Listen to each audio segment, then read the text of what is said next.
Sleep apnea is one of the most common diseases out there. It affects quality of life, it causes sleepiness and insomnia. It's associated with heart disease, stroke, diabetes, and increased mortality. It affects over 25 million Americans. And the thing about it is most people that have it don't know that they have it. ApneaApp is something that a person can use on their phone in their home sleeping environment that can give them an indication as to whether or not they may be stopping breathing in their sleep. When we measure sleep now, we have people come into the sleep laboratory typically for one night. You come in, you're spending about 12 to 14 hours here. You get hooked up to a lot of different equipment. We put electrodes on patients' heads. We also measure breathing at the nose and the mouth. We measure their heart rate. We measure leg movements. And then we measure respiratory effort. You are kind of hooked up to a lot of equipment.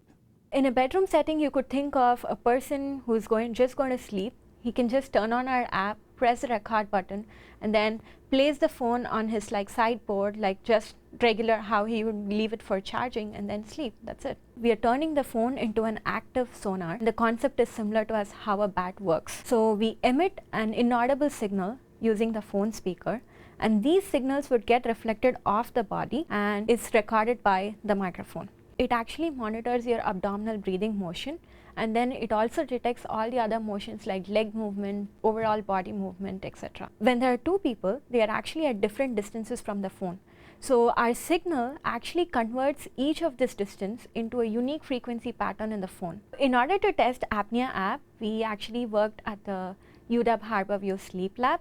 So we actually placed the phone running our ApneaApp on one corner of the bed.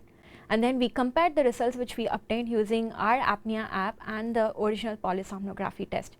We conducted this test for around 40 people and got an accuracy of about 98%.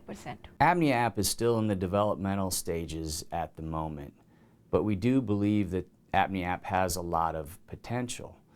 We feel that a very simple way for people to indicate whether or not they have sleep apnea in their home sleeping environment has tremendous potential to help people live happier, healthier lives.